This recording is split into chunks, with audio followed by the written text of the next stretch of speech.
ಮೈಸೂರು ಕಾರಾಗೃಹದಲ್ಲಿ ಪೊಲೀಸರು ಕಾರ್ಯಾಚರಣೆಯನ್ನು ನಡೆಸಿದ್ದಾರೆ. ಕಾರಾಗೃಹಕ್ಕೆ ಅನಿರೀಕ್ಷಿತವಾಗಿ ಪೊಲೀಸರು ಭೇಟಿ ನೀಡಿದ್ದಾರೆ. ಪೊಲೀಸ್ ಆಯುಕ್ತ ರಮೇಶ್ ಬಾನೂತ್ ಆದೇಶದಂತೆ ಪರಿಶೀಲನೆಯನ್ನು ನಡೆಸಲಾಗಿದೆ. ತಪಾಸಣೆಯ ವೇಳೆ ಚಾಕು, ನಗದು ಹಣ, ಮೊಬೈಲ್, ಚಾರ್ಜರ್ಗಳು ಪತ್ತೆಯಾಗಿದೆ. ಇದು ಮೊದಲ ಬಾರಿ ಈ ತರ ಅಲ್ಲ. ಮೈಸೂರು ಕಾರಾಗೃಹದ ಮಾತ್ರ ಈ ಕತೆ ಅಲ್ಲ. ಎಲ್ಲ ಕಾರಾಗೃಹದಲ್ಲೂ ಕೂಡ ಹೇಳ್ದೆ ಕೇಳ್ದೆ ಕಾರ್ಯಾಚರಣೆ ಮಾಡಿದ್ರೆ ಈ ಥರದೊಂದಷ್ಟು ವಸ್ತುಗಳು ಪತ್ತೆ ಆಗತ್ತೆ. ಹಾಗಿದ್ರೆ ಅಲ್ಲಿರುವಂತಹ ಮೇಲ್ವಿಚಾರಕರು, ಅಧಿಕಾರಿಗಳು ಏನ್ ಕೆಲಸ ಮಾಡ್ತಿರ್ತಾರೆ ಅನ್ನೋದು ಪ್ರಶ್ನೆ. ನೋಡಿ, ಪೊಲೀಸ್ ಆಯುಕ್ತ ರಮೇಶ್ ಬಾನೂತ್ ಅವರು ಆದೇಶವನ್ನ ಮಾಡ್ತಾರೆ, ಪರಿಶೀಲನೆಯನ್ನ ನಡೆಸಿ ಅಂತ. ಪರಿಶೀಲನೆ ಮಾಡಿದಂತ ಸಂದರ್ಭದಲ್ಲಿ ಒಳಗಡೆ ಚಾಕು, ಹಣ, ಮೊಬೈಲ್ ಚಾರ್ಜರ್ಗಳು ಎಲ್ಲವೂ ಕೂಡ ಪತ್ತೆ ಆಗತ್ತೆ. ಯಾರು ಅವಕಾಶ ಮಾಡಿಕೊಡ್ತಾರೆ ಅದನ್ನೆಲ್ಲ ಒಳಗೆ ತೆಗೆದುಕೊಂಡು ಹೋಗೋಕೆ? ಮೊಬೈಲ್ ಯೂಸ್ ಮಾಡ್ಬೋದು, ದುಡ್ಡು ಇರುತ್ತೆ. ಇನ್ನು ಬೇರೆ ಬೇರೆ ಕಾರಾಗೃಹದಲ್ಲಿ ಇನ್ನೂ ಡ್ರಗ್ಸು ಅದು ಇದು ಸಿಕ್ಕಿದ್ದು ಕೂಡ ಇದೆ. ಇದೆಲ್ಲ ಒಳಗೆ ಸಿಗುತ್ತೆ ಅಂದಮೇಲೆ ಇನ್ನು ಇವ್ರ ಮನ ಪರಿವರ್ತನೆ ಈಗ ಏನಾಗತ್ತೆ, ಎಲ್ಲಿಂದ ಆಗತ್ತೆ, ಹೆಂಗಾಗತ್ತೆ, ಇದಕ್ಕೆ ಜೈಲು ಅಂತ ಯಾಕೆ ಬೇಕು ಅನ್ನೋದು ಪ್ರಶ್ನೆ. ನೋಡಿ, ಪೊಲೀಸರೇ ಒಂದ್ಸಲ ಶಾಕ್ ಆಗ್ಬಿಟ್ಟಿದ್ದಾರೆ, ಅಯ್ಯೋ ಇದೆಲ್ಲ ಹಿಂಗೆ ಒಳಗಡೆ ಹೋಯ್ತು ಅಂತ. ಅನಿರೀಕ್ಷಿತವಾಗಿ ಭೇಟಿ ನೀಡಿ ಪೊಲೀಸರು ಪರಿಶೀಲನೆಯನ್ನ ಮಾಡಿರೋದು.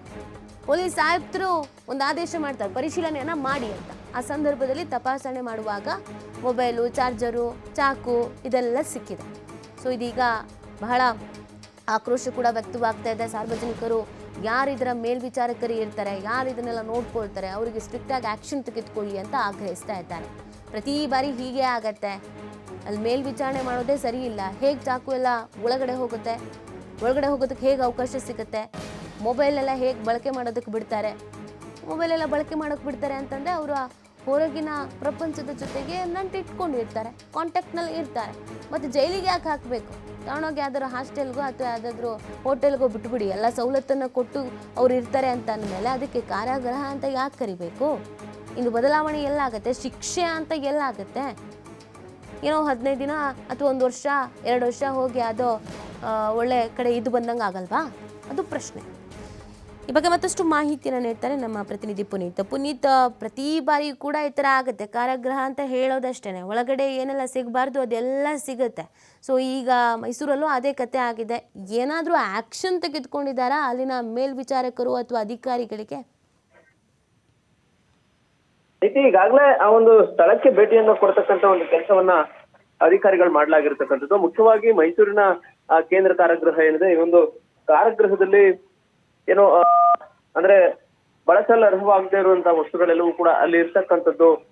ಇದನ್ನ ಪರಿಶೀಲನೆ ಮಾಡಬೇಕು ಅಂತ ಹೇಳಿ ಅವ್ರಿಗೆ ಮನವಿಯನ್ನು ಮಾಡಲಾಗುತ್ತೆ. ಈ ಒಂದು ಹಿನ್ನೆಲೆಯಲ್ಲಿ ಏನು ಮುಖ್ಯವಾಗಿ ಮೈಸೂರು ನಗರ ಪೊಲೀಸ್ ಆಯುಕ್ತರಾಗಿರುವಂತಹ ರಮೇಶ್ ಬಾನೂತ್ ಅವರ ಒಂದು ಆದೇಶದಂತೆ ಪೊಲೀಸ್ ಅಧಿಕಾರಿಗಳು ಅಲ್ಲಿ ಪರಿಶೀಲನೆಯನ್ನು ಮಾಡ್ತಕ್ಕಂಥ ಒಂದು ಕೆಲಸವನ್ನು ಮಾಡ್ತಾರೆ. ಆ ಒಂದು ಸಂದರ್ಭದಲ್ಲಿ ಚಾಕು ಇರ್ಬೋದು, ಈ ತರದ ವಸ್ತುಗಳು ಸಿಗ್ತವೆ. ಹೀಗಾಗಿ ಅದನ್ನೆಲ್ಲವನ್ನು ಕೂಡ ವಶಕ್ಕೆ ಇಟ್ಕೊಳ್ಳೋ ಮುಖಾಂತರ ಅದನ್ನ ಸಪ್ಲೈ ಮಾಡಿದಂಥವ್ರು ಇರ್ಬೋದು, ಜೈಲುಗಳಲ್ಲಿ ಈ ತರದೆಲ್ಲವೂ ಕೂಡ ಕಂಡು ಬರ್ತಾ ಇರ್ತಕ್ಕಂಥದ್ದು ಇರ್ಬೋದು. ಇದೆಲ್ಲದ್ರ ಬಗ್ಗೆ ಕೂಡ ಕ್ರಮವನ್ನು ತೆಗೆದುಕೊಳ್ಳಿಕ್ಕೆ ಈಗ ಪೊಲೀಸರು ಕೂಡ ಮುಂದಾಗಿರ್ತಕ್ಕಂಥದ್ದು.